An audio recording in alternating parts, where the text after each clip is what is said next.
നമസ്കാരം. സുഭാഷിതം ഡിജിറ്റൽ ചാനലിലേക്ക് സ്വാഗതം. ഒരു നല്ല സുപ്രഭാതം കൂടി എല്ലാവർക്കും നേരുന്നു. ഈ ചാനൽ എല്ലാവരും കാണുകയും ലൈക്ക് ചെയ്യുകയും കമൻറ്റ് ചെയ്യുകയും ഷെയർ ചെയ്യുകയും പരമാവധി ആളുകളെ കൊണ്ട് സബ്സ്ക്രൈബ് ചെയ്യുകയും ചെയ്യുക. നല്ല സബ്സ്ക്രിപ്ഷൻ നമുക്ക് കിട്ടുന്നുണ്ട്. നല്ല റേറ്റാണ്. അത് കൂടുതൽ ആളുകളുടെ സബ്സ്ക്രൈബ് ചെയ്യിക്കുക. അതുപോലെ നല്ല സംഭാവനകൾ നിങ്ങൾ അയച്ചു തരിക. ഗൂഗിൾ നമ്പറുണ്ട്. പരസ്യങ്ങൾ നിങ്ങൾ അയച്ചു തരിക. നിങ്ങളുടെ നിർദ്ദേശങ്ങൾ, പരാതികൾ, നിങ്ങളുടെ ആവലാതികൾ തീർച്ചയായിട്ടും ഞങ്ങളെ കൂടി അറിയിക്കുക. ഞങ്ങൾക്ക് ചെയ്യാൻ കഴിയുന്ന വീഡിയോകളും അധികാരികളുടെ ശ്രദ്ധയിൽപ്പെടുത്തേണ്ടത് ഞങ്ങൾ ശ്രദ്ധയിൽപ്പെടുത്തും. ഇന്ന് മറ്റൊരു വീഡിയോ കൂടി നമ്മൾ ചെയ്യേണ്ടി വരുന്നത് അങ്കണവാടിക്കാരെക്കുറിച്ച് തന്നെ ഒരു വീഡിയോ കൂടി ചെയ്യേണ്ടി വരുന്നു. എന്താണ് അങ്കണവാടിക്കാർക്ക് പെൻഷൻ 10-300 പേർക്ക് കിട്ടാതെ പോയതിൻ്റെ ഒരു പ്രശ്നവും ഇനി ഒരുപാട് ആളുകൾക്ക് കിട്ടാതിരിക്കാനുള്ളൊരു ട്രാപ്പും കൂടെയാണ് പറയുന്നത്. കിട്ടാതിരിക്കാനുള്ളൊരു ട്രാപ്പും കൂടെയുണ്ട്. അതായത് 2016 അംഗൻവാടി വർക്കേഴ്സ് വെൽഫെയറിൻ്റെ വേണ്ടിയിട്ടൊരു ആക്ട് ഉണ്ടാക്കി. 2016 ആ ആക്റ്റിൽ 6ാമത്തെ ക്ലോസ് ആയിട്ടൊരു കാര്യം പറയുന്നുണ്ട്. ഒരാളിൻ്റെ അംഗത്വം എങ്ങനെയാണ് റദ്ദാക്കുന്നതെന്നാണ്. അതിനകത്ത് 6.1 പറയുന്നത് എന്തായാലും കൃത്രിമം കാണിച്ചിട്ടുണ്ടെങ്കിലോ അല്ലെങ്കിൽ പദ്ധതി പ്രകാരമുള്ള ആനുകൂല്യങ്ങൾ നിബന്ധനയുമായി ബന്ധപ്പെട്ട് വ്യാജമായിട്ടൊക്കെ സംഘടിപ്പിച്ചിട്ടുണ്ടെങ്കിലോ ഒക്കെ അംഗത്വം റദ്ദാക്കിക്കൊണ്ടുള്ള യാതൊരു ഉത്തരവും അംഗത്തിന് പറയാനുള്ളത് പറയുവാൻ ഒരവസരം നൽകാതെ തന്നെ അവസരം നൽകാതെ പുറപ്പെടുവിക്കാൻ പാടില്ല. അപ്പോൾ എന്തെങ്കിലും വ്യാജത്തരം കാണിച്ചാൽ, കള്ളത്തരം കാണിച്ചാൽ, കള്ളബില്ല് വന്നാൽ, എന്തെങ്കിലുമൊക്കെ കുഴപ്പം കാണിച്ചാൽ അവർക്ക് ഒരു കത്ത് കൊടുത്ത് അവരുടെ വിശദീകരണം ചോദിച്ചുകൊണ്ട് അവരെ അംഗത്വം ക്ഷേമനിധിയിൽ നിന്ന് റദ്ദാക്കാം. രണ്ടാമത്തെ കാര്യം, അടുത്തതാണ് വളരെ പ്രധാനപ്പെട്ട ക്ലോസ്. ഈ ക്ലോസിലാണ് ആളുകൾ വീണുപോയത്. ഒരംഗം, ഞാനിത് അങ്ങനെ വായിക്കാം. ഒരംഗം 6 മാസക്കാലം തുടർച്ചയായി അംശാദായം, അതായത് ക്ഷേമനിധിയുടെ നിങ്ങളുടെ ഷെയർ അടയ്ക്കുവാൻ വീഴ്ച വരുത്തുകയാണെങ്കിൽ, 6 മാസം തുടർച്ചയായി അടയ്ക്കാൻ വീഴ്ച വരുത്തുകയാണെങ്കിൽ നീതിയിലെ അയാളുടെ അംഗത്വം സ്വയമേവ അവസാനിക്കുന്നതാണ്. ആരും അവസാനിപ്പിക്കേണ്ട, അങ്ങ് ഇല്ലാതാവും.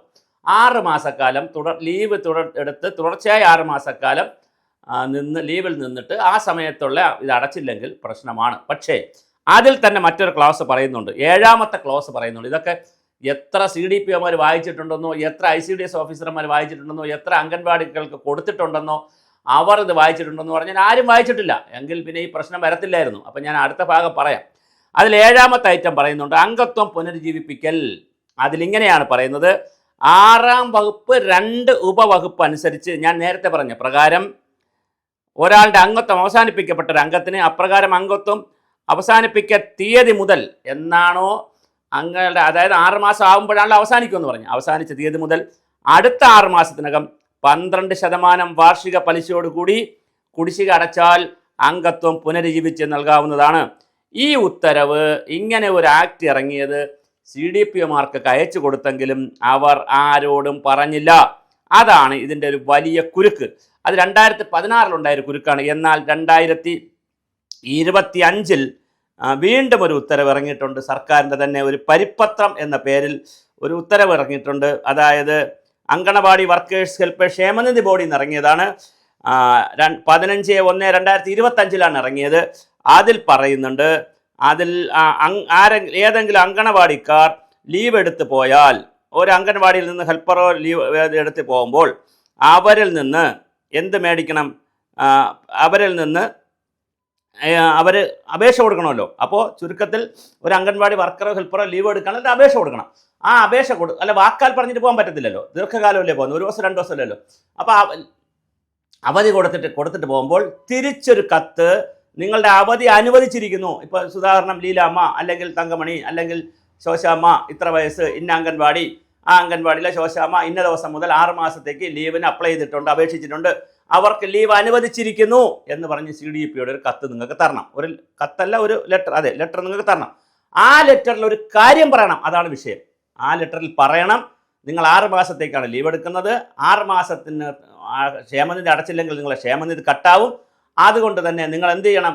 6 മാസത്തിനകത്ത് തിരിച്ചു വന്ന് ലീവ് നീട്ടാം നമുക്ക്. പക്ഷേ ക്ഷേമനിധി പൈസ അടുത്ത 6 മാസത്തിനകം തിരുവനന്തപുരം പൂജപ്പുരയുള്ള SBI ബ്രാഞ്ചിൽ നിങ്ങൾ അടയ്ക്കണം. ആ SBI ബ്രാഞ്ചിൻ്റെ നമ്പർ വരെ കൊടുത്തിട്ടുണ്ട്. നമ്പർ, അടയ്ക്കേണ്ട അക്കൗണ്ട് നമ്പർ വരെ കൊടുത്തുകൊണ്ടൊരു ഉത്തരവ് ഇറങ്ങിയിട്ടുണ്ട്. ഈ ഉത്തരവ് എത്ര പേര് കണ്ടിട്ടുണ്ട്?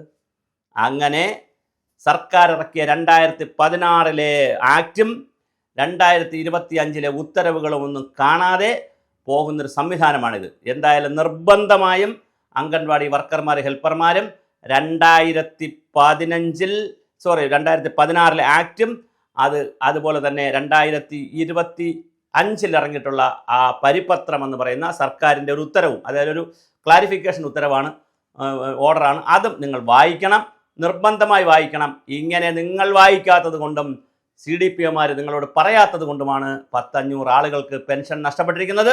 ഇനിയും ഈ പ്രോസസ്സ് തുടരും. നിങ്ങൾ ഇനിയും ലീവ് എടുക്കേണ്ടി വരും. അപ്പോൾ 6 മാസത്തിൽ കൂടുതൽ ലീവ് എടുത്താൽ നിർബന്ധമായി നിങ്ങൾ ലീവ് അങ്ങോട്ട് അപേക്ഷ കൊടുക്കുമ്പോൾ ലീവ് അനുവദിച്ച കത്ത് മേടിക്കണം.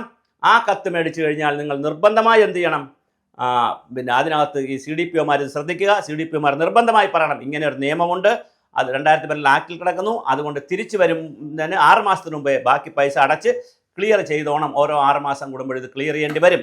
അത് ഒന്നാമത്തെ വിഷയം. രണ്ടാമത്തെ വിഷയം, 3 മാസത്തിൽ കൂടുതൽ ഒരു CDPOയും പാസ്ബുക്ക് വച്ചേക്കാൻ പാടില്ല.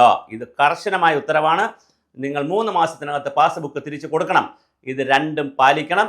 ഈ CDPOമാരുടെ ഒരു ചതി കൊണ്ടോ കാണാത്തത് കൊണ്ടോ സമയത്ത് കമ്മ്യൂണിക്കേറ്റ് ചെയ്തോ 2016ലെയും 25ലെയും ഉത്തരവുകൾ കൃത്യമായി വായിക്കാത്തത് കൊണ്ടോ ആയിരക്കണക്കിന് ആളുകൾക്കാണ് പെൻഷൻ കിട്ടാതെ കരയുന്നത്, സങ്കടപ്പെടുന്നത്. ഇത് CDPOമാരെ നിങ്ങൾ ചെയ്തത് ഒരു വൻ ചതിയായിപ്പോയി.